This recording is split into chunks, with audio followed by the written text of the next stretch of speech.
Britt Ghiroli of The Athletic joins us to talk about the whole sticky substance issue, 7-inning doubleheaders, plus a deep dive into the Washington Nationals and Baltimore Orioles. Beat the Shift is next.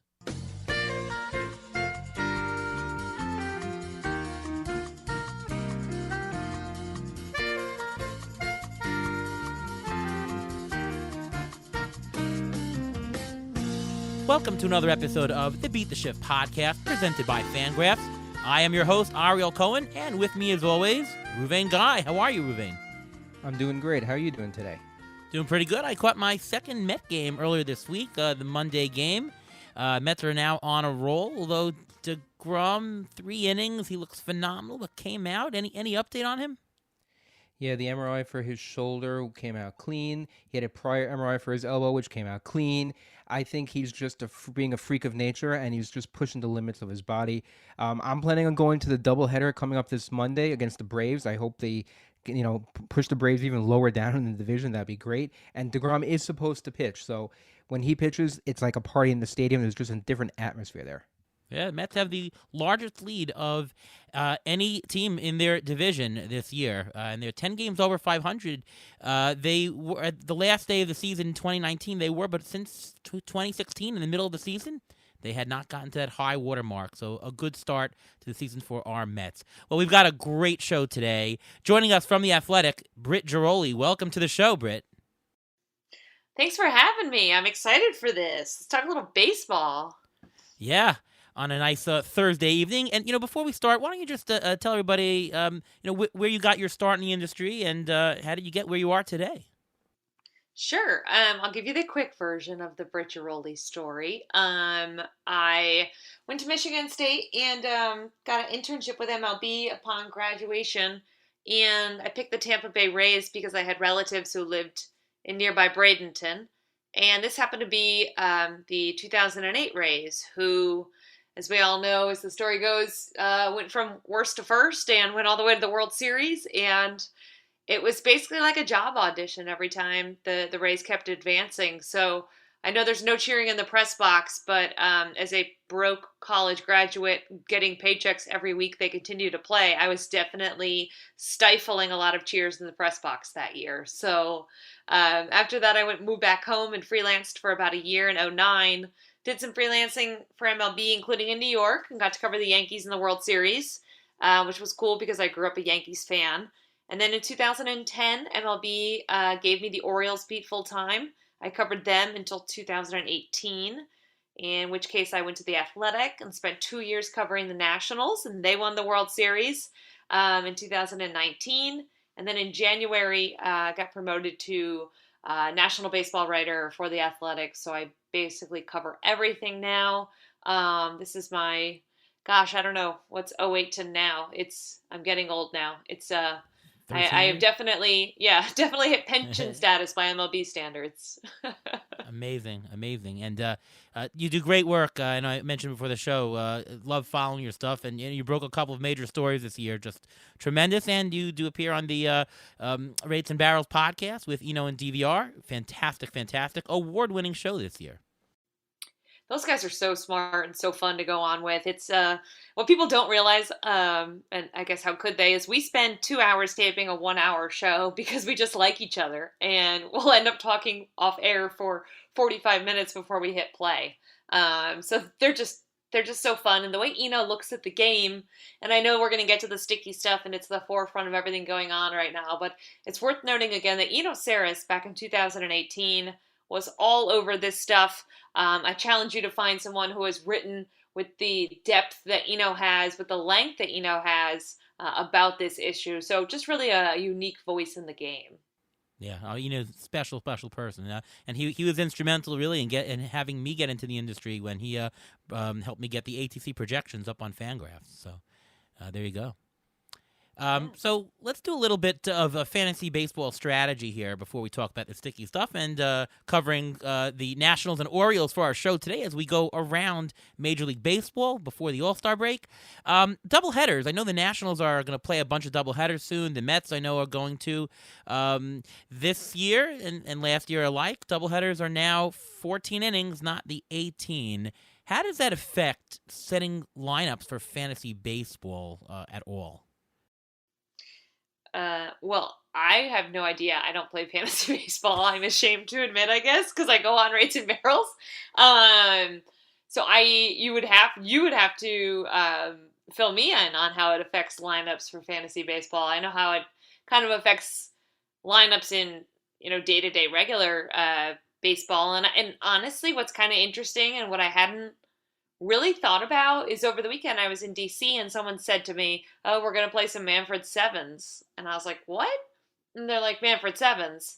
And I was like, "Okay, so does really everyone hate the 7 inning doubleheaders?" And they were like, "Yeah, think about it. If a team plays 8 7 inning doubleheaders, think of all the innings they're missing." And I'm like, "Well, isn't that a good thing?" And they're like, "Well, no, because guys are paid based on wins and innings and performance and home runs. And if you're taking away at bats and you're shortening the game, and you're comparing them to other guys, then the comparison is moot. It's apples to oranges, but it won't be seen like that." So it was really interesting to think about it that way. And I think I'm going to steal the Manfred Sevens term from him and just act like it's my own.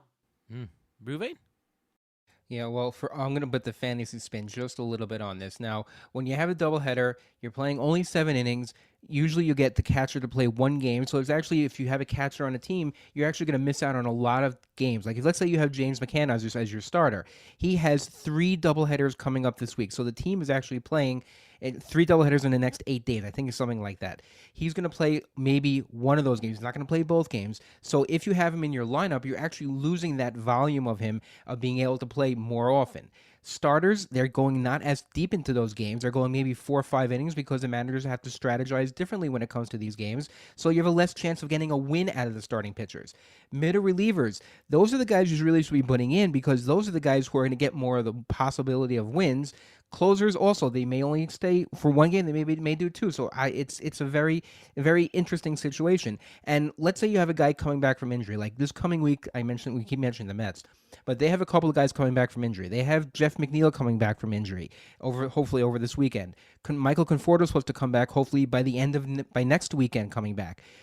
They're not going to play both games. So if you put them into the lineup, you can't expect them to get the same amount of volume that if they have a regular schedule they'd be getting. They're losing out on that volume, just like Britt, just like you said. They're losing out on that chance to get more at bats, to get to that innings threshold, to get that RBI numbers. And Michael Conforto's in a contract year, and he's not going to get that chance. Well, he was injured, but he's not going to get that chance to play as many innings. So his stats are not going to be as quote unquote gaudy as they would be if he would have played a full game. So I'll add the fantasy spin, and then I'll talk a little bit more about the baseball side of it. When you set your lineups and you look and you say, "Oh, the guy has 8 games this week, and he's going to get more at bats," that's only true for the high-end starters. We're talking top 10 rounds, which you're going to play anyways. But everyone else, you may not get it. I mean, again, you're getting only 14 innings instead of 9 for the day. That's only going to give you an at-bat, maybe 2 or more if you're top of the lineup. I would not treat it as a whole eighth game. And when you're setting your lineups, don't get duped into that. It's not really a cop-out answer, but I'm basically saying ignore them.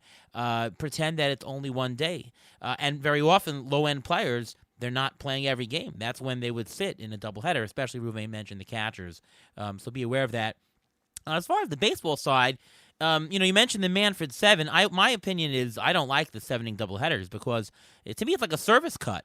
I was supposed to get 18 innings. I paid for 18 innings, but what you're cutting 4 there. And you're right about the player stuff. I know Pete Alonso. We keep mentioning the Mets here. You can tell we're Mets fans, right? Pete Alonso came out and said, "Well, I think this whole thing is just an attempt to have Major League Baseball and cut down on numbers and stuff." Do you think that there's any truth to that, especially with the spider tack substance ban? Even this rule, double headers, did that generate from the players, or maybe why was Major League Baseball so quick to do that? Obviously, maybe it does cut the numbers down, and players are hitting less home runs because they're up less times at bat. Any truth to that? No, I think if you look at when it started last year, right? And it started because we weren't sure what was going on with COVID-19 and the pandemic. And I think that kind of carried over into the beginning of this year when they were setting the schedule and setting the rules. No one was sure. And I think they thought, whether it's logical or not, looking back, well, the less time they're on the field, the better it'll be. So I don't buy into so much of these conspiracy theories because I think we're giving MLB almost too much credit. They're not that sophisticated, I think, to be messing with the balls in terms of the pending free agent class. They're not trying to suppress salaries by having 7-inning doubleheaders. I just think it was a poor idea last year. I could see why they had it. And I think people are just wondering, like, okay, why did we have to do it this year when this year is by all means a real regular season? Okay, fair enough.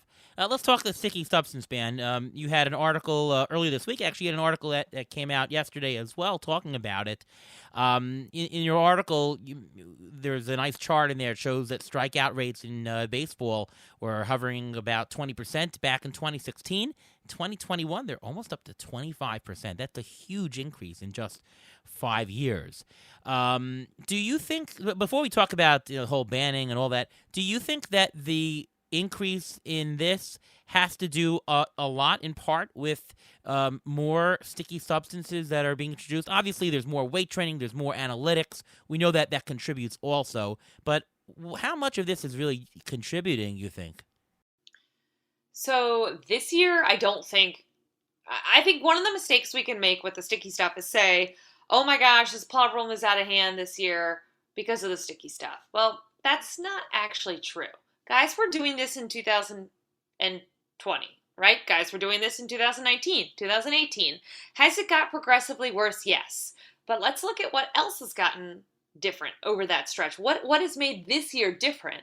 Well, the big thing, of course, is the baseball.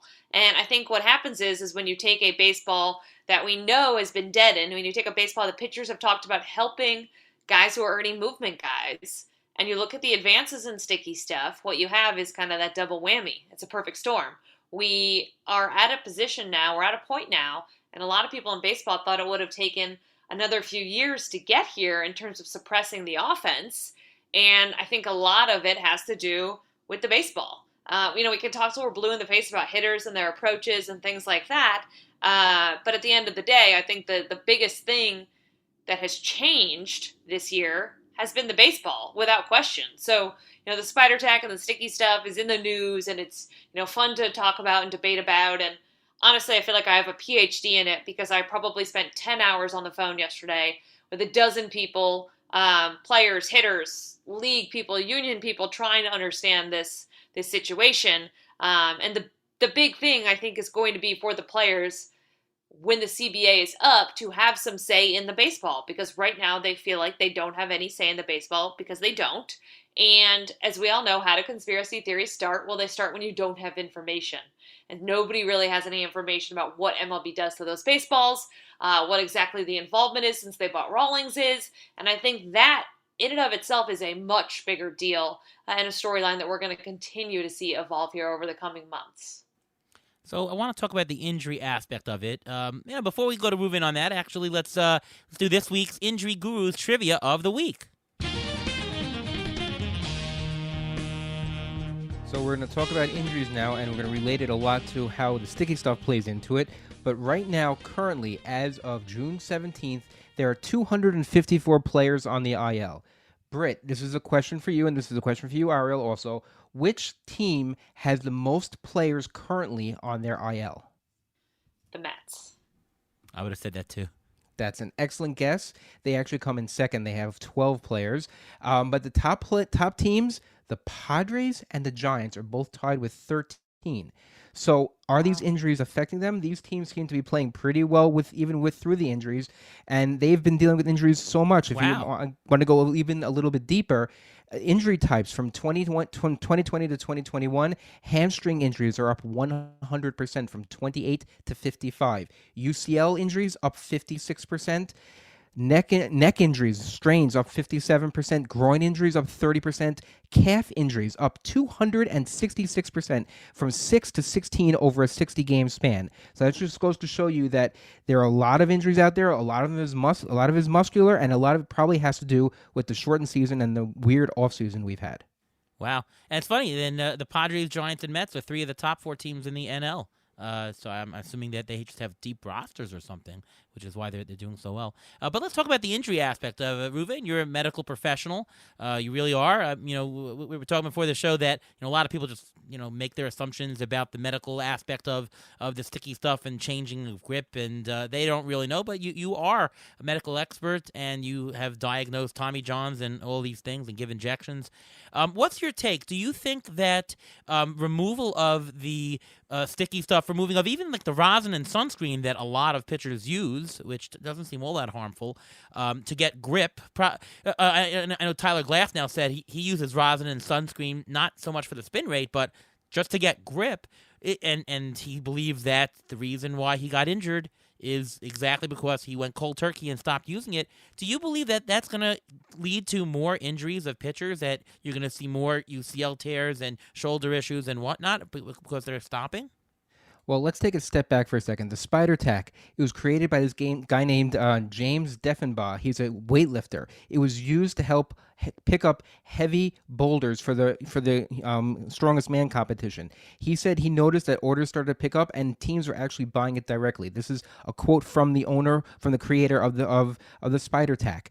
Now, it does help with grip. That's the whole point of it. But it does change the mechanics a bit. If you know you're able to hold the ball differently, you're going to use your hand differently.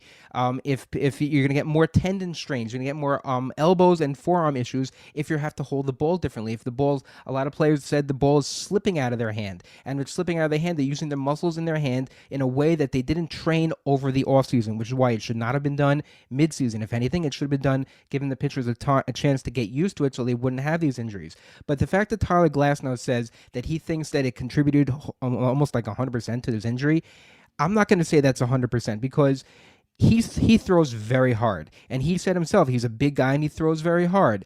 You don't get a tear after 2 times going through. He said he felt a little something after the first time, and then he felt something even more after the second time he pitched.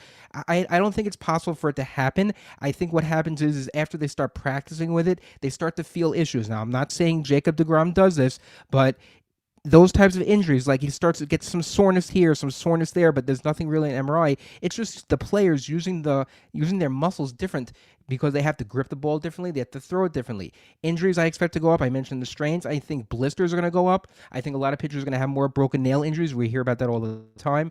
We're also going to see, this is a matter for a fantasy aspect, a higher whip. More players are going to be hit. There's how many people have been hit in the head with a baseball already, and now they're taking away some of the stuff. It's only going to get worse, and I wouldn't be surprised if MLB backtracks on this after they see that so many players get hit, because who wants Jose Alvarado pitching without something sticky? Because you don't know, he doesn't know where it's going to begin with, and now he's going to be throwing at a batter 100 miles an hour and he has less of a grip. I just think it's a crazy thing to do. Yeah, what's your take, Britt? You're close to some of the players and people around baseball. Yeah, so I talked to a lot of guys yesterday, as I mentioned, and a lot of guys feel similar to how you feel in that, okay, you can't say that this caused this, right? It's not that easy with Glass now. Like, this not using rosin and sunscreen caused his injury. Well, he's a guy who has never thrown that many innings, has a delivery that really is, he's not Jacob deGrom. It's not effortless. There's issues in those mechanics. You could argue that he was a ticking time bomb already, certainly. And I agree there's going to be some injuries because they put this in midseason. But to kind of play devil's advocate, imagine if MLB had let this go on for a full season. The outrage of everybody around the league. It was already reaching a crescendo, it felt like, and it was only in May. So I don't think they had any other options but to put this in midseason. And I think it's hard to feel bad for guys who were warned before 2020, who were warned before this season, hey, this is coming. And now they didn't build up, but whose fault is that? They've known for the last month that something is coming, and many of them chose to just go cold turkey like last now and overgrip the ball. Well, I think that there are other ways around that. So it's a really complicated issue when you consider all the different angles. Yeah. And I think it was your article that mentioned that, you can't just say, all right, we're going to take out Spider Tack, but we'll allow the sunscreen and rosin, because what's going to happen is there'll be some smart chemical person out there, a chemist, right? Chemical person would be a chemist, and they'll concoct something that smells like sunscreen and looks like it, but does a lot more. I mean, is that your feeling too? Yeah, that's not only my feeling, that was the league's feeling. People kept wondering, why can't they allow sunscreen and rosin? Well, I was told that's why. The league, in their testing, found, first off, that sunscreen and rosin, when used by the right person in the right amount, can add 200 RPMs. So it's not spider tech, it's not the 4 or 500, but it's also not nothing. And then, like you said, you give an inch and teams take a mile, and that's the problem with any kind of universal substance, with introducing anything like that in season, is that teams are going to find a way to cheat. And it's really unfortunate, but that's why everything had to be banned, especially as we sit here today, in an effort to clean the game up. And what about the devil's advocate point about the grip that, we certainly don't want more players hit, and let's say all of a sudden we see an uptick in hit by pitches, maybe some serious injuries. What would the league say about that? Well, is it possible to see even more of an uptick? We've been on a pretty steady incline, have we not? True. Yep, that's right. And so to me, it's, will we maybe see guys get hit in the head, and will it be awful? Yes. Will we maybe see guys, not this year because they're not doing it in season, but in winters to come, in spring training, will we see guys pitch a little differently, take a little something off, command the baseball a little better? Will we see guys pitch will we see the game change fundamentally and guys don't pitch as high up in the zone anymore? It's really interesting. A player brought the point up to me that, it's easy to say, why can't you be a command guy? Well, look at the strike zone from 20, 30 years ago when there were command guys, when the hit by pitches were down. And look at some of the strike zones by some of these really great pitchers. They were getting pitches 6 inches off the plate. If that was the case today, guys would be command guys. But the game has totally changed. And, you can't just snap your fingers and wish that it was back to yesteryear. I mean, this is a power pitching sport. This is a sport that hits a lot of guys, that throws up in the zone. So I don't know. I'm curious to see, of all the trends, what happens there. Do we see more hit by pitches, or does it remain about the same? Because I don't know how much higher it can really go. And our hitters more aware now, like, hey, these guys aren't using anything. It's 95, 96. It might be coming towards you. I don't know. I hope that player health and safety is at the forefront of all this. But I don't know if this is going to make the game safer. I know MLB said that in a memo, and I know players scoffed at that. I think we kind of have to wait and see. This is uncharted territory. MLB has never enforced this rule like this. Right. Ruvain, how do you think this affects fantasy in terms of, are you now going to look at pitchers who you suspect are using the spider tech and the substances and are going out, and you're going to start trading them? Like, how does this affect your fantasy play right now? I don't think at this point it affects it at all, because you have to see how pitchers are going to go. Everyone right now, the poster boy, Josh Donaldson, made Garrett Cole the poster boy, and you know what? He's gone out twice and he's pitched pretty decently. His strikeouts may be down, but he's basically so far he's basically the same pitcher. So fantasy wise, you can't really change your philosophy on how you're going to do it until you see the pitchers go through the rotation a couple times without this. Because I think they're going to start it on Monday or something. They're going to start this whole checking, the umpires checking. I think you need to see the pitchers go through the rotation 2, 3, 4 times to see if you see an uptick in walks, in wildness, in not being able to literally, quote unquote, get a grip. The idea is that you don't know until you give it time. Right now, it's going to be enforced. Once it gets enforced, we'll have a better idea. Yeah, that's true.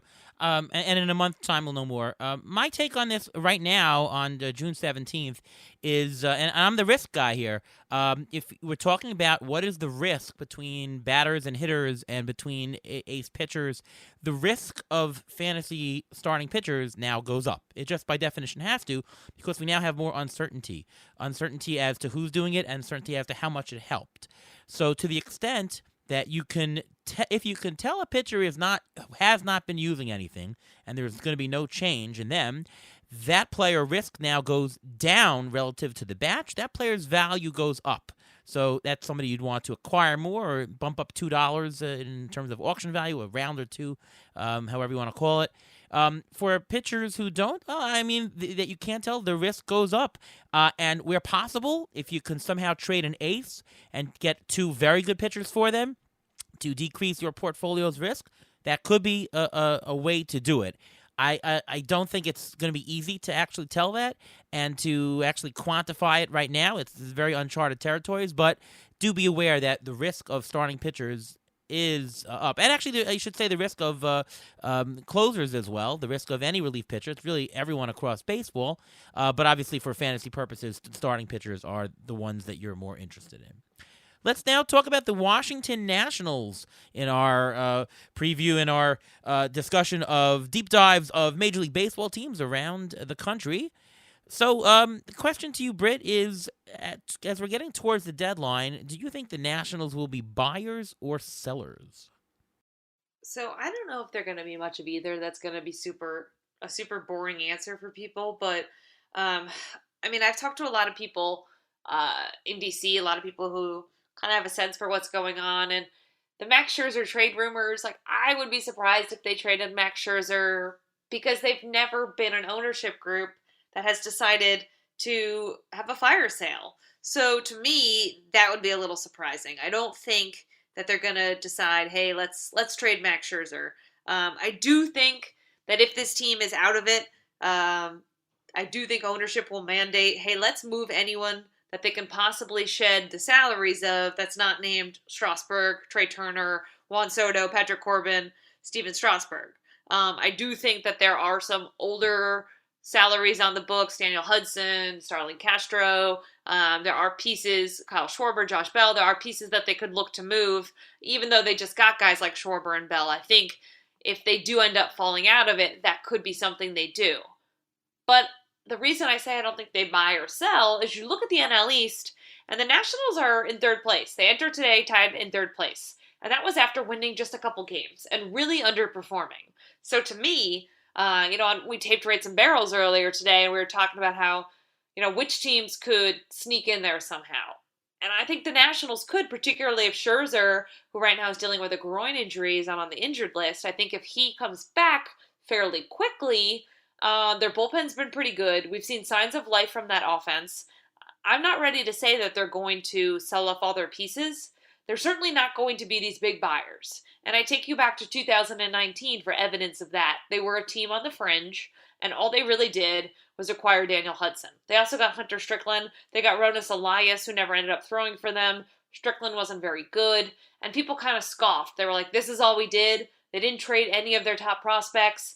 I see them doing something like that if they feel like they're in it. So kind of a long-winded way to say I don't think it's going to be very sexy what they do at the deadline either way. They're not going to have a crazy fire sale. They're not going to make these big ads. But I think they're really going to sit there and say, you know what, we probably have a shot because the NL East is just very iffy.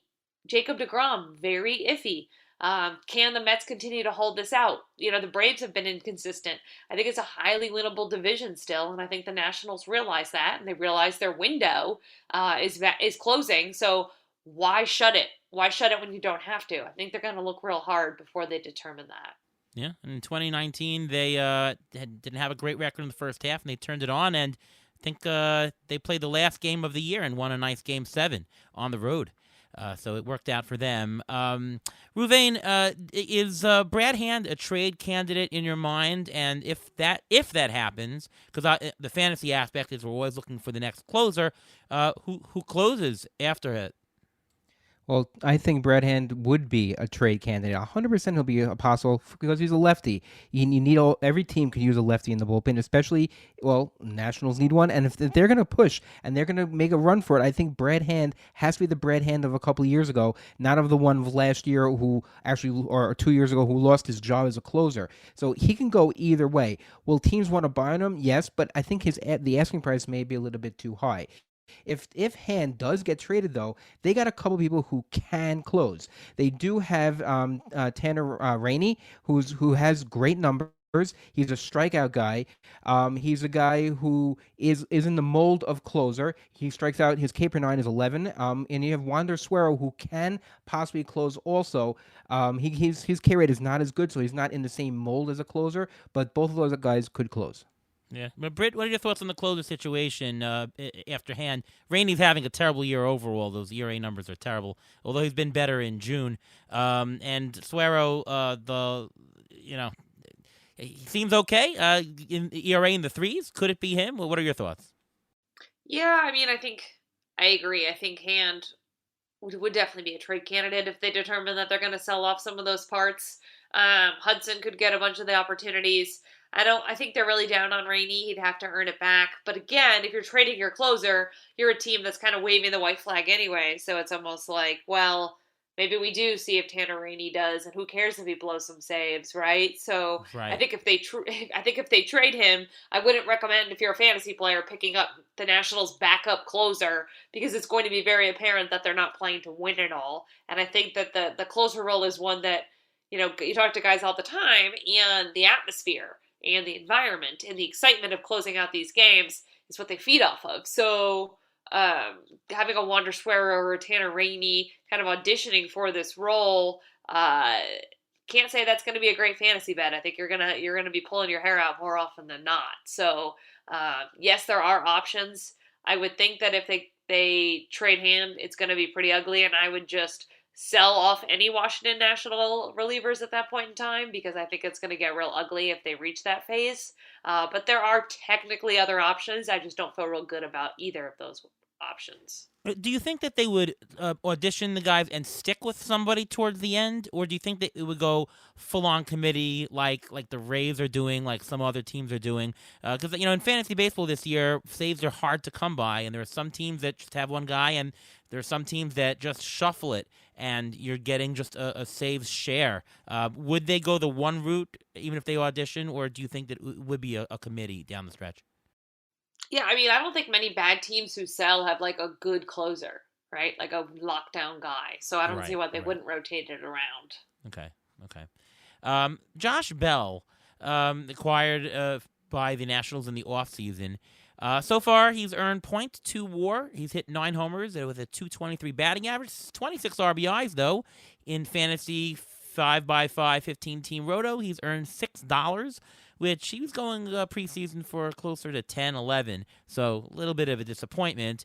What's your take? Do you think that the trade has been successful for the Nationals so far?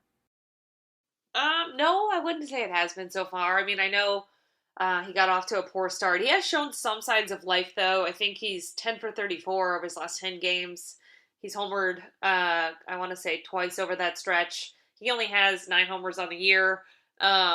He's a guy who you look at and you're like, well, if we can get him going, and they haven't really consistently got him going. So, it's always tough after a few months to say who won or lost a trade, but so far I don't think it's been a particularly uh, Nationals favored trade at all. You look at what they gave up, and you look at Will Crow on the other side, and I think he likes where he's at. He certainly seems like a guy who could eventually kind of hit his stride in the big leagues. So right now, I think the Nationals feel like this isn't the Josh Bell that they bargained for. They were banking on a lot here with Schwarber and Bell. They were banking on guys to have bounce back years, and so far that hasn't really been the case, and that's been a lot of their issues. Josh Bell has been a carbon copy of what he did last year. Last year, in 57 games, he batted .226 with 8 home runs. This year, through 53 games, he's batting .223 with 9 home runs. So you're basically getting you're hoping to get the 2019 Josh Bell, but you're getting the 2020 Josh Bell. Now, Josh Bell, he also has a little bit, not a great BABIP for his career. His BABIP for his career is around 280. Right now, it's around 254, so it's not that far off. So it's not that he's being unlucky. It's just that he's basically the same guy you got last year, and he's not the guy you got from 2019. Yeah, I mean, to me, I see the biggest difference is in his walk rate. He's had a career 11.5 walk rate. Now it's closer to 7.5, which is pretty. It's a pretty big number. It's a big drop. His strikeout rate, it's also high, 26%, just like last year. Normally, it's under 20%. He's actually more of a contact guy. I think that the power that you see from him, I think that's who he is. His fly ball rates and homer to fly ball rates are pretty steady throughout his career. Maybe, as you mentioned, the BABIP is a little bit unlucky, but we're talking like a 250, maybe 260 batting average going forward. I think this is probably a little bit worse than what you paid for him. He's probably a little bit better than a $6 roto value, but I don't think he'll make the full season 10 to 12 what you paid for him. Let's talk just a little bit about. Let's go to Ruvain first. Strasburg and Scherzer, they're currently injured. Obviously, they're key to the Nationals. What is your injury update on those two? Well, for Strasburg, he hopes to only miss 1 or 2 starts.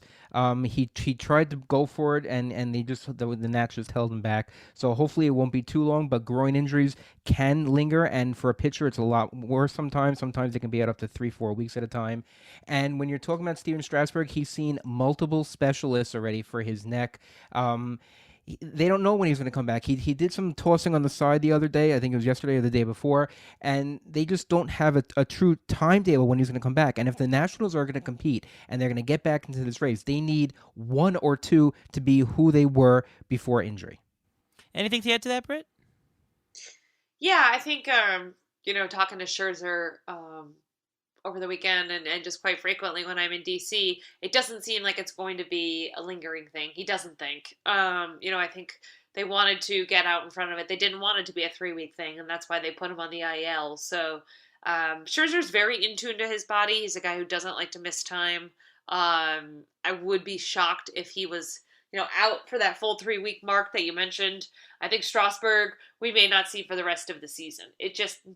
The lack of information is never a good thing. It's always ominous. And I think when you are talking about a guy who missed all of last year, essentially, had that nerve issue, had the surgery in his hand, and then you are having him throw, and all of a sudden he needs to see another specialist.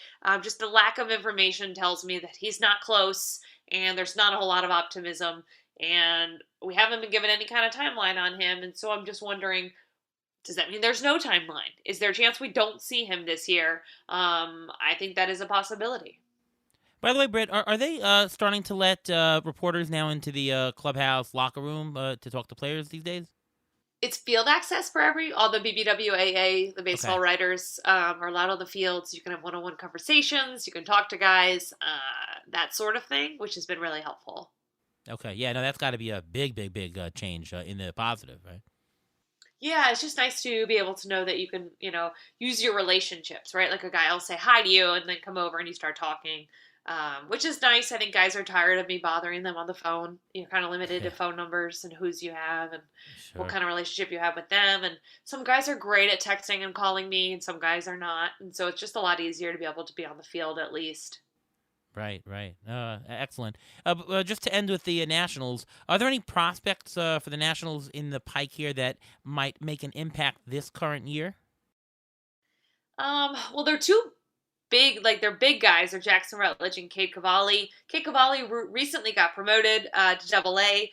Everyone I talk to thinks that guy is going to be an absolute stud, and that he's going to be terrific. I think that's, probably what you're looking at in terms of like the excitement that's coming for them. Their farm system in general, though, has really been panned, and rightfully so. I think they rank dead last in most major, Baseball America, MLB, in most of those rankings, because they've just dealt from a lot of that depth. So are there guys who could come up and help? Yes. Are there any impact guys in their farm system who are coming this year? No. Mason Denneberg is a guy who they had high hopes for, who's just been absolutely ransacked by injuries. Hasn't really been able to put it together. So when you're looking at the Nationals and thinking like, well, who's the next group? This is pretty much it. They've graduated a lot of their top prospects. Luis Garcia's with them now. Carter Kieboom, I guess you can still call as a prospect, has been very disappointing. He was a guy who they thought was going to take the third base job this year, really over his head, was demoted shortly after that. So, I think when you look at the Nationals and you look at their prospects, Cade Cavalli is to me the guy who you can't wait for, the guy you're excited for, the guy that fans are monitoring even now, when he probably will not be a factor until at least next year, potentially even beyond that, depending on how slow they want to play him. I mean, wouldn't that encourage the Nationals to do trade off to restock the farm somewhat if they are depleted and one of the lowest ranked ones? Well, in theory, yes, right? That sounds like a great idea, except when you do that, you're not close. You're signing up for how many years of losing. And most, the look at the Orioles, for example. I mean, we're in year 3 of the rebuild, and does anyone think that by next year they'll be good? Well, no, they're not set up that way. So I think for the ownership in particular in DC has really prided themselves on always being competitive. And over the last like 7-8 years, they really have been. They've been a team that's been able to avoid that rebuild, and so I think they are trying to avoid it for as long as possible, because when they do it, they're going to have to pretty much burn it to the studs. And it's unfortunate, because if they are going to sell off pieces, well, what do you do next year when you still have Strasburg and you're still paying Patrick Corbin? And do you make another run at Max Scherzer? You still have Juan Soto in his prime, and you have Trey Turner, staring down the barrel of free agency in another couple of years. So their roster's not set up to just burn it to the studs. So it's a really weird in between they find themselves in. Great point. And you mentioned the Orioles. Let's move on to the Baltimore Orioles. This year, Cedric Mullins takes my eye on someone who's exceeding everyone's thoughts. Currently, he is a 3-WAR player. We've only been about 2 months and 2 weeks. He's earned 3 WAR this year. He's triple slash, 320, 391, 522 with 9 homers, 12 stolen bases for Roto. 36 runs. He's the number 27th best player in Roto, which makes him a second rounder. $28 value, auction equivalent. He is the 7th or 8th best outfielder, depending upon, including some multi-positional ones. ATC's preseason numbers weren't that thrilled about him, 240 average. Most of the projections are looking at about a 250 to 260 average rest of season, although a decent chance he does make it to be a 2020 player. What's your take on Cedric Mullins, and are you surprised by what you're getting this year so far? I don't know if surprised is the right word, because when he came up in Baltimore, he was supposed to be the guy. He was the guy that Adam Jones moved off of center field for. He was their future, and then he didn't perform. And I think people kind of forgot about him a little bit, especially on the national scale. And I think what he did in dropping the switch hitting was really important. I don't think a lot of projections realized how much better he would be. I don't think anybody, maybe even Cedric Mullins, thought how much better he would be. But it's interesting, because when you look at the projections, and I was talking about this today with someone, is he's still projected to only hit 8 home runs the rest of the season.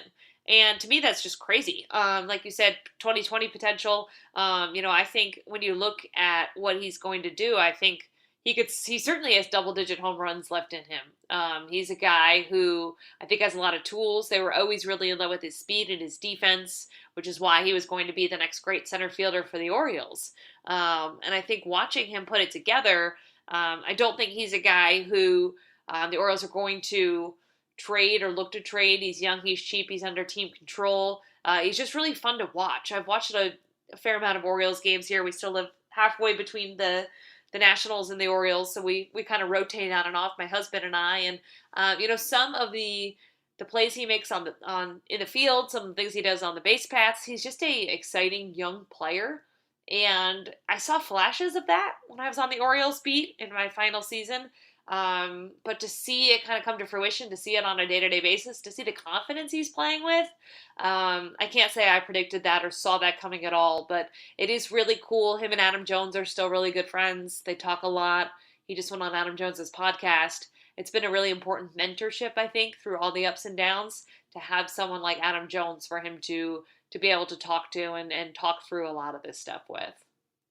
Yeah, I'm surprised the projections are only just 8 or 9 homers left. I mean, if you look at his numbers, there's nothing atypical about his homer to fly ball rate, his fly ball rate. Like, these are numbers he's done, and they're not totally out of whack from what you would expect an average player to be.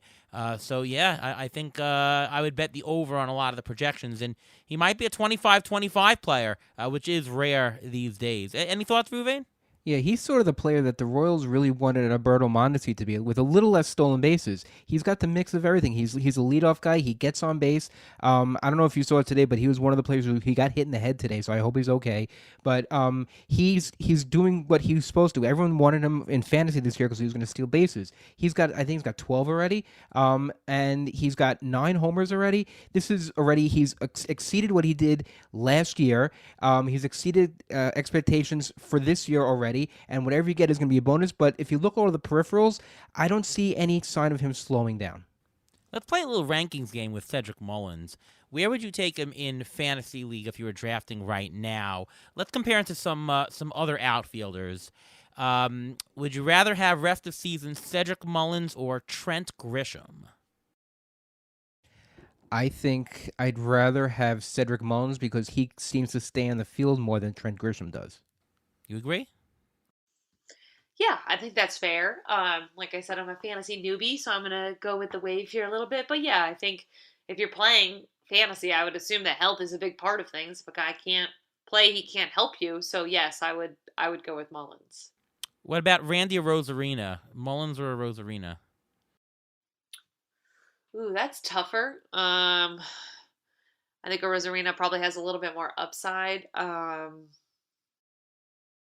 probably go Rosarina. Me too. I go with Rosarino just because he's got a better supporting cast around him. He has a more chance of scoring more runs than him. So I think fantasy-wise, Rosarino has, like you said, Britt, a higher upside. Starling Marte. I think it depends. I think it depends on what you need for your team. If you need a guy for stolen bases and you were hoping to get it out of Starling Marte, Marte's more of a power guy now. He's stealing less. So I think I'm leaning a little bit towards Cedric Mullins here. Well, I'm only mentioning guys who have at least 15 stolen base potential here. I didn't talk about like Aaron Judge. It's a different type of thing that you would understood. need. Right. Yeah, I was gonna ask how much emphasis is on stolen bases because that's important. I mean, if you're drafting in a vacuum, varies. it's a harder question drafting in a vacuum. But you can compare him to similar stolen guys who contribute stolen bases. I think I'd rather take Starling Marte. I'm still, he's only done this for half a year. Flashes of it last year and stuff, but I think we hit the spot. I think we're talking just under a Rosarina, just over Trent Grisham. We're talking like a $20 auction value player, which is a pretty nice one, All right, let's move on here. I'm assuming the Orioles are sellers, if any. They're not buying, right? That's a given, right? I think you are safe there. Yes. What are the potential trade candidates that you think from the Orioles? Well, I think the big ones are going to be Trey Mancini and John Means, and they both come with obvious caveats. I mean, one, John Means is currently on the injured list. John Means also, I think, is a guy who has had some suspicious climbs in RPMs. How is that going to affect? How is just on a macro level? I think it's going to affect trades for certain pitchers when teams look at and kind of observe what happens here over the next few weeks around the game. But certainly Trey Mancini, the next great Orioles team probably will not have Trey Mancini on it. But are you going to trade away a guy who came back from cancer, a guy who's probably the runaway? Right, he's probably the runaway AL comeback player of the year. And also, I think when people say, well, he leads baseball in RBIs, or he did. I haven't looked in the last day or two. And, when you look at that and you look at what he means, wouldn't he be worth a lot? And the answer is no, because on a good team, he's a corner outfielder. He's a bench player. So he's not going to give the Orioles back these can't miss prospects. So I don't think that really makes as much sense as people want it to. I think Paul Fry, a good left-handed reliever, could be a guy they part with, because why does a team that's not good now need a lefty reliever, right? It's an easy spot to just make a trade. So Fry and Means to me would be guys. Matt Harvey, if anybody wants him. And again, we're talking about low-level trades here. We're not talking about big impact moves, but to some extent, the Orioles are kind of beyond those big impact moves. They've made them over the last few years already. What about Pedro Severino? Because Pedro Severino, he's a catcher. He's a good catcher. He's a decent catcher. But they have these prospects who are behind him, like Shan Cisco was just sent down. They have Adley Rutschman, who's going to be their stud guy in the future. Wouldn't it make sense to trade a catcher and give those other catchers a chance? Yeah, they could trade Severino, but again, it's a small move. I mean, he's a guy who I think the Nationals basically gave away, and then went out and got Yan Gomes and Kurt Suzuki instead. So sure, I think they would trade anything not nailed down. To be honest with you, that's not going to be part of their future and part of the next great Orioles team, which Pedro Severino isn't.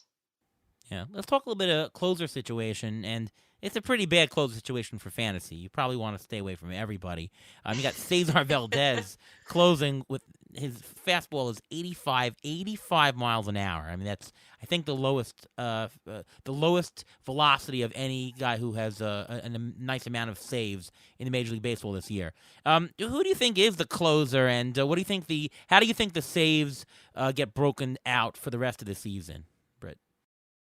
Yeah, that's a great question, and I really don't have any idea. I mean, you look at Valdez, and honestly, early on, he was this really good story, right? I think it was, April, and we're all talking about how great it is. This guy throws, he's this crafty 80 miles an hour, and nobody knows what to do with it, and very quickly, that came back down to earth. So I think when you look at, having a 36-year-old journeyman as your closer, that's obviously going to be a situation where it's going to go south quickly. Paul Fry, I think, is an option. As I mentioned, he's a guy who has pitched fairly well. He's left-handed. Tanner Scott, they've developed him as well. I think he's another option. Those would probably be my two best guesses in terms of guys who would project as closer guys. And again, I go back to my previous point of they're a bad team. I would, as you said, stay far away from a bad team later in the season in terms of acquiring their closers. And most teams are going to trade away any reliever that's any good by the trade deadline.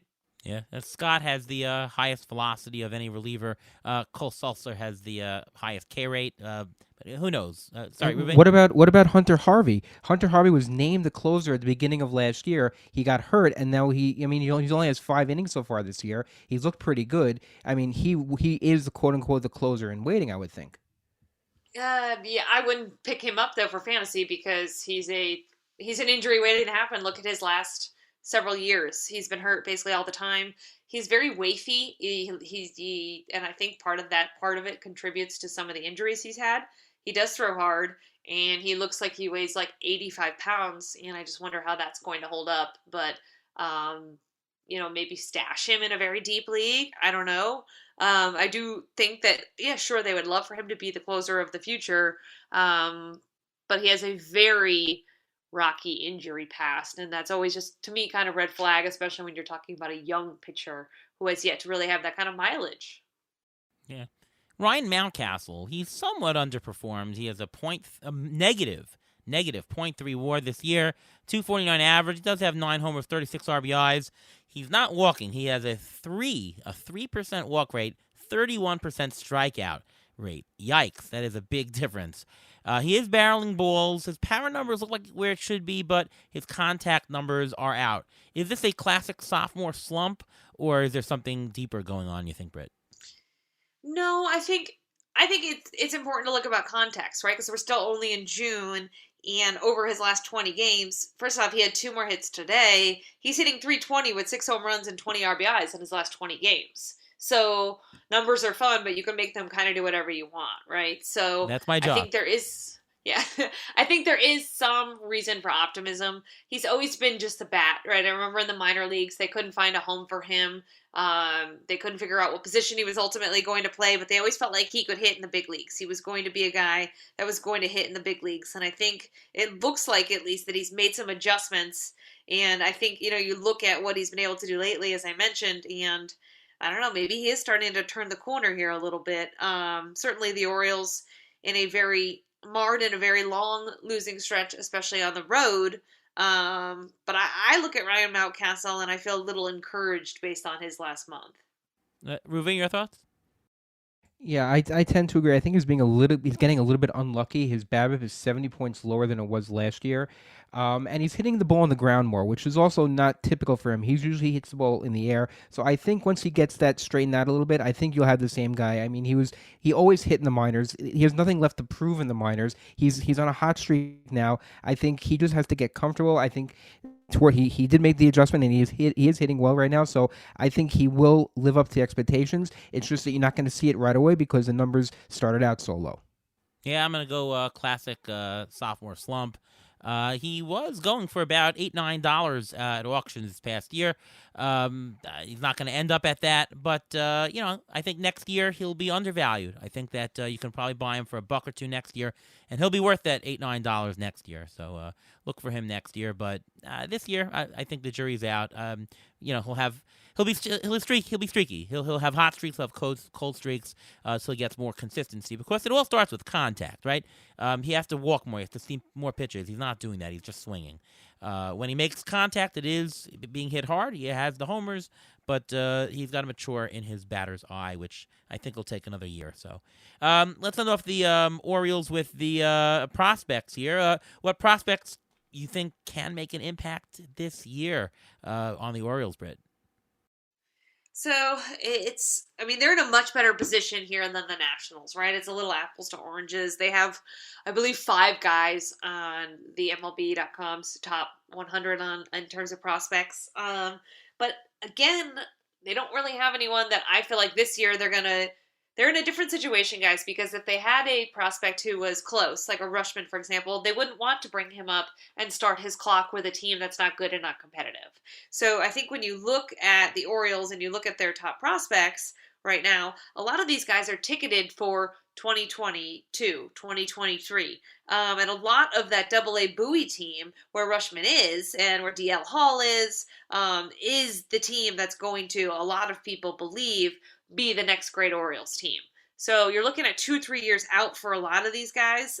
Certainly Rushman, as you mentioned, really heads up their entire system. I believe he was behind Wander Franco as the top prospect overall in baseball. But I don't really see Grayson Rodriguez, right-handed pitcher. He's a guy who's probably 2 years out. I mentioned DL Hall, Gunnar Henderson, shortstop that they really like. Then there's also Heston, I believe Heston Jerstad is another outfielder who they feel like can make a difference. All these guys are 2022 and beyond.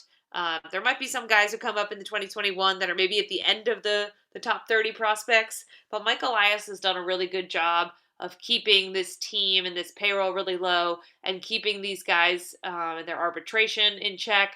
And I just don't think he's going to call up guys who they believe are going to be part of their future in 2021. This is very much a team still in the middle of a long rebuild.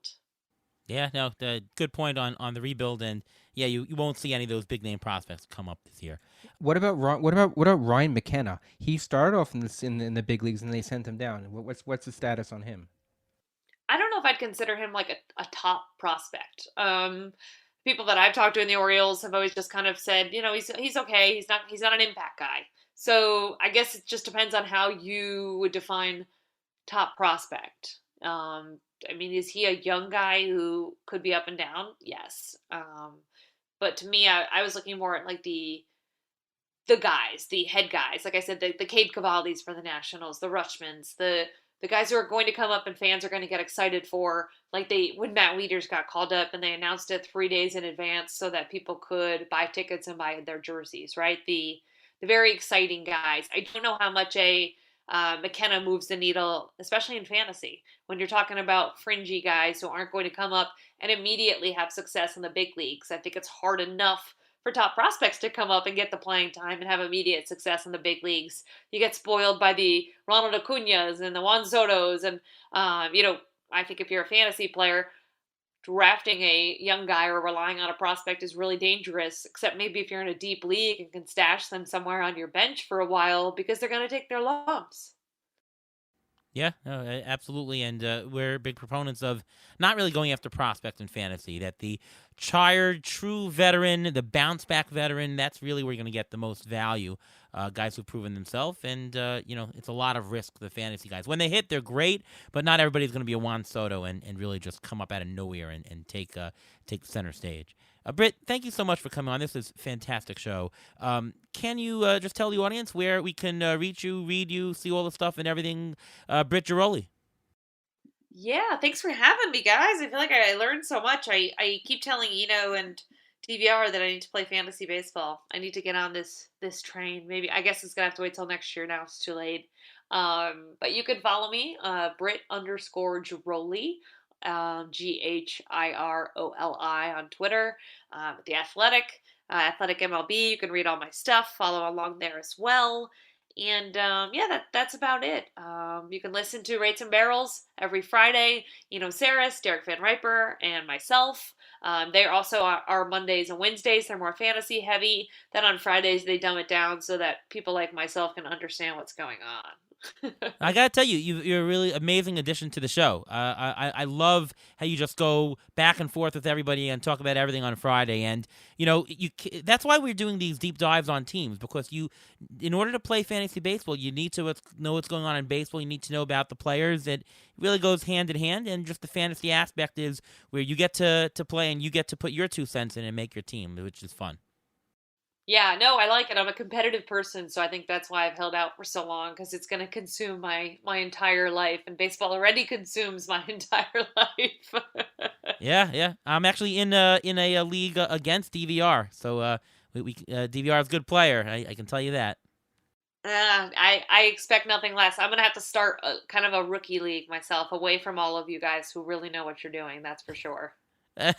Well, let me know. We'll join it, and it'll be a $7,000 league just to buy in the first year. Yeah, that sounds about right. That's good. Again, thanks so much, Britt. We'll be back in just a few minutes here with waiver wire, pitcher preview, and Ruvain's injury report.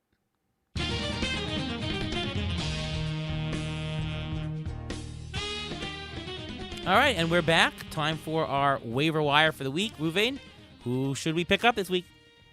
I got 2 players, and I'm going to stick with the outfield because it seems like all my outfielders are injured, so I'm always scouring for more outfielders. And I found one for the Mets, Billy McKinney. Since joining the Mets, he has raised his batting average from 207 to 229, and since joining the Mets also, he has 4 homers, 1 stolen base, 12 RBIs, and that's in about 4 weeks' worth of work. He's only 13% owned in CBS, but his playing time may dry up because Jeff McNeil, like I mentioned earlier, is supposed to come back over the weekend. They said he's only going to play second base, but Michael Conforto was in the same rehab game with him, about a week behind McNeil, so McKinney's playing time may really dry up, but if you can get him and you can play him for this coming week, he'll definitely get some playing time and maybe get some power out of him as well. Another guy, this is very, very deep. It's a guy I was very high on a couple of years ago, and I'm still high on him now. Jake Bauers. He's only 2% owned in CBS. He's one of the hotter players in the league right now. He is DFA'd by Cleveland on June 5th, picked up by the Mariners. In 7 games so far, he has hit in 6 of them. He's raised his average from 192 to 220. He's playing every day. He raised his slugging percentage from 279 to 323. Now, he didn't play in 2020, but from 2018 and 2019, he actually averaged about 12 homers and 5 stolen bases for the season. So if you need a fill-in guy, he's hot right now, and he's a guy who's available in almost any league. I'll mention a Mariner, Jake Fraley, 30% owned. He is hot right now. In his last 50 plate appearances, so all of June pretty much, triple slash 293, 425, 85. 4 homers, 3 stolen bases.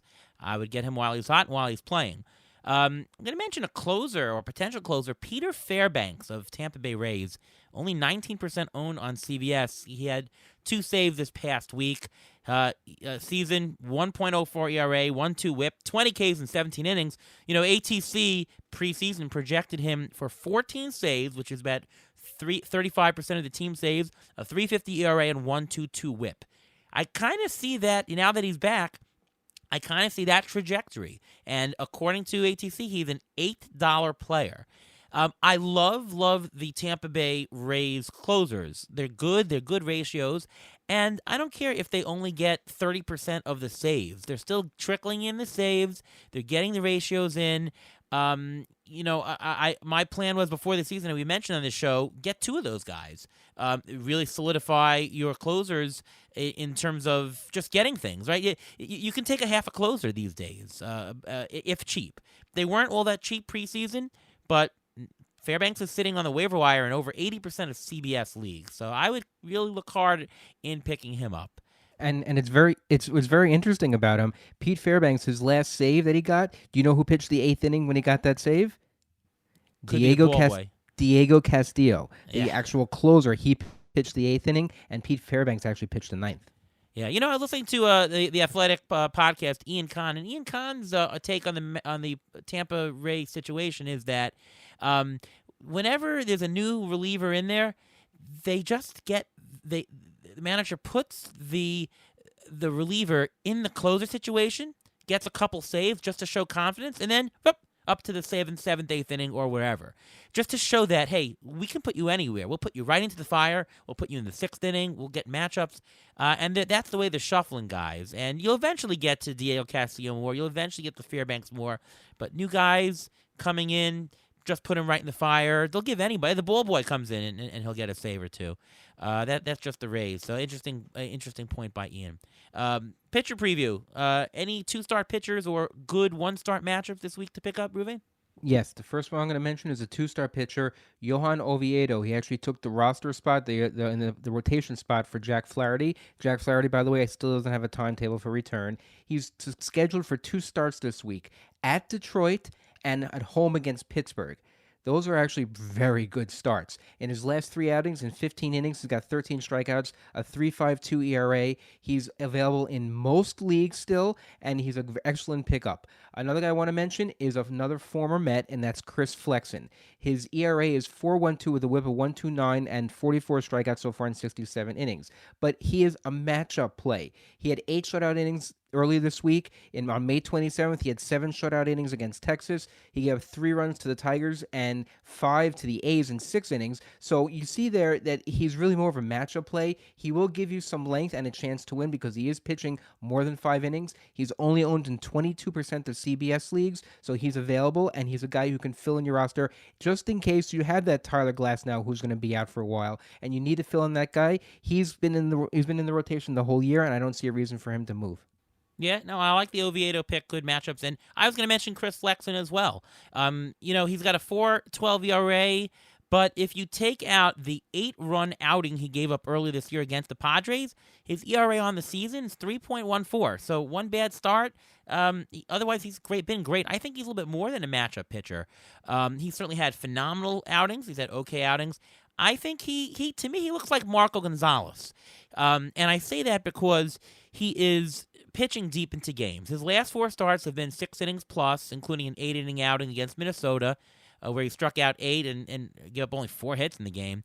But he's going to be in their length. The Mariners are having like a 6-man rotation, and they're having length in their starters. He's going to be in to get the decisions. And if you're in a roto league where losses don't matter, Flexen is really perfect there. And in terms of ERA, I see him also like Marco, where Gonzalez is always going to hover around like a 4 ERA, but he'll have some really good starts and really bad starts. And if you can pick out some of those bad matchups and just get the good ones, you can get like a 350 pitcher and pitch him 2/3 of his starts or so. So, he's a good guy to have on the bench. He's not somebody to drop from your roster after you use him. I think he's a keep and hold and using the right matchup. So if he's only 20% owned, and this week he's pitching at home to the Rockies, that's a great start. I like that. Brett Anderson is another pick of mine. Seems like he's been around here forever. He's 33 years old. He's only 9% owned. 4.2 ERA. He faces Arizona, then Colorado on Sunday, or if they go 6-man rotation, he'll be 2-start next week against the Cubs and the Pirates, which is a decent week also. Last week against the Reds, 7 innings, 1 hit, 1 walk, 9 strikeouts. He's a guy who, in a pinch, can perform really, really well. I don't know. I always pick up Brett Anderson's on my teams just to stream, and he usually doesn't disappoint. So give him a look. Any other pitchers, or I think we got it for this week? No, I think that's it. I think we're going to start to see more available pitchers there because we're going to have a lot of doubleheaders, so people are going to be bringing up a lot of pitchers, and we had 27th man. So that's just something to watch out for because keep your ear out. Listen to when people are going to be called up because a lot of new pitchers. The Mets may have an opening coming up for a pitcher. So look, they have a guy named Thomas, I think, Sapinski. He's been pitching in AAA. They may call him up for a 7-inning game. He can go that time. You can get him for nothing right now. So now would be the time to take that chance on that pitcher that you want. Zapucki, I think. Zapucki? I knew I was going to pronounce it wrong. Yeah. We talked with him about we talked about him with Wayne Randazzo earlier this year. Definitely looking forward to that. Yeah, no, the first 2 months of fantasy, you want to throw middle relievers and keep your ratios down. You're coming to the point now that if you look at where you are in the strikeouts and the wins, you might need that extra start from your starters every so often and every week. So it does pay to look closely at the matchups on the wire, especially with all the doubleheaders. And if you can pick some good ones just to give you that extra 5, 7, 8 strikeouts a week, it adds up each week. So you might be switching from the middle reliever and not throw a bad outing to, well, got to pick some good matchups right now. Let's end up with the injury report. Ruvain, give us today's injury news. Well, I have to start with Jacob deGrom. We mentioned him earlier in the episode. He had right shoulder soreness. He only pitched 3 innings, but with those 3 innings, he had 8 strikeouts out of 9 batters. And according to CBS, he ranked number 7 overall in player value for that game for that night, even with only pitching 3 innings. He tested his shoulder the night afterwards. He actually played catch the day after, which is today. They said the MRIs were normal, so hopefully everything will be good, but they may stretch him out a little bit. They may wait a couple of days to pitch him, but they said no IL spot yet. Cody Bellinger with a hamstring issue and Max Muncy with an oblique issue are both expected back next week, actually next Tuesday. Byron Buxton, his hip is still bothering him. He will be activated from the IL only when he can achieve his typical sprint speed. What does that mean? I retweeted a video of him running to first base on a ground ball. He is not even close to that, so he's still a little ways away from there. Alex Bregman, quad injury. He was placed on the IL today with a left quad strain. We don't know how bad it is yet. Garrett Stubbs was called up. Zach Plesac will be throwing a bullpen soon, and they hope that he'll be ready for a rehab assignment in the next couple of weeks. Eloy Jimenez was in the news earlier this week.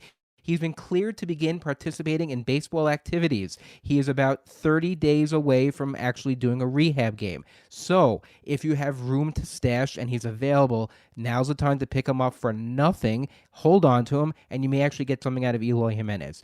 Chris Sale, another guy who you may want to think about picking up soon because he's going to return possibly in July. He's actually pitching. He actually threw already for the Boston staff. He looks good. He is already owned in 76% of leagues, so it's kind of hard to find them, but he will be available. Tyler Glasnow, we mentioned him earlier as well. I had mentioned on Twitter earlier this week that I would hold on to him for another month, but they put him on the 60-day IL, which means they think he may be done at least until September. You don't even know what you're going to get from there, so he's a guy you can actually think about dropping. And a couple other players I just want to throw out there, players who are on rehab or going on rehab soon. I mentioned McNeil, Conforto. Luke Voigt is going to be hopefully coming back next week. George Springer is on rehab. He's doing well. He said he felt great afterwards. Miguel Rojas might be activated over the weekend. Didi Gregorius had his rehab stopped, but it restarted. Corey Seager hopefully will start his rehab at the end of next week, as will Franmil Reyes. That's something to watch out for. But Mike Moustakas had his rehab stopped because he began having heel pain again. He went back to Cincinnati for further testing. Yeah, we have Franmil Reyes on a bunch of our teams, so we're hoping that goes quickly. You mentioned, look at a bunch of IL guys like Chris Sale and guys coming back. Remind everybody, it really pays to know your platform's rules. Some platforms, I think especially CBS, that I play a bunch of leagues on, allow you to pick up players straight to the IL. So if Chris Sale's available, you have an IL slot, you can pick him up, and probably nobody even knows that he's available. Like, for example, we have Luis Robert in one of our home leagues, and you can still pick up guys for keeper, and he was just available out there. You know the rules that CBS, you don't have to pick up and go right to your lineup. You can go straight to the IL and stash. Just be aware of that and take advantage of that. That little edge could put you over the top. You never know, and it's free, right? Exactly, and that's exactly why in our home league, a league that we're in together, I actually picked up Chris Sale for 0, and I had a room in my IL. I stuck him in my IL, and I'll hold on to him. If I need to drop him, I'll drop him. That's fine. But you never know. You may get lightning in a bottle with Chris Sale. He comes back and pushes the Red Sox to the playoffs and pitches great. We also have Tyler Glasnow in that league. So you know what? He may end up replacing him. It's a perfect thing. You have to keep your eye out and watch for people being dropped, because not only you have to pick up players, but look at the FAB report and see which players were dropped, because you may see your next week's pickup in this week's drop. Yeah. You never know. And when I always talk about on the show, return on investment, there's 2 ways to have a good return on investment. Of course, you want as many good return on investments for your team. The more return on investments that are positive, you have a good team. It's all about the value. But return on investment, it's either having a good return or a low investment, right? It's either high numerator, it's return per dollar invested. You can also succeed in a low investment. Anything free has the chance to be extremely effective. You don't need to earn much from a player. if you didn't invest any capital in them. So these free things are just so good at everything. Never waste anything that's free or extremely cheap, because that's worth more than spending a heck of a lot and just earning marginal profit on that. And it makes you look smarter in the end. And it makes you look smarter, sure. Look, I got this guy for $0, and he turned into look what he did. You look great. That's a good point, but of course it's all about the W in the end and making that return there. All right, Ruvain, tell us where we can see your stuff, follow you, and all things Ruvain Guy. Well, you can follow me on Twitter at MLB Injury Guru, where I tweet out all these injury updates, next guy up, how long I think they're going to be out for based on my medical opinion. And you can follow and read my weekly Rotoballer article, which comes out every Saturday morning, that helps you get primed for that week's Fab running. And my name's Ariel Cohen. You can read my stuff over at Fangraphs Rotographs. I'm on Sportsline and Rotoballer. Follow me on Twitter at ATCNY. And, of course, you can listen to me right here on the Beat the Shift podcast. Once again, so much thank you to Britt Ghiroli for coming on the show to talk a little Nationals, to talk a little Orioles, talk a little bit about baseball and sticky substances. Definitely give her a follow and definitely read her stuff on The Athletic. Really great stuff. She's broken some fantastic stories and really knows what's going on.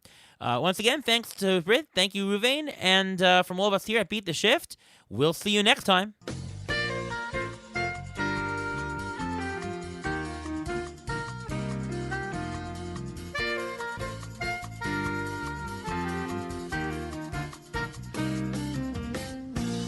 Thanks for listening to the Beat the Shift podcast presented by Fangraphs.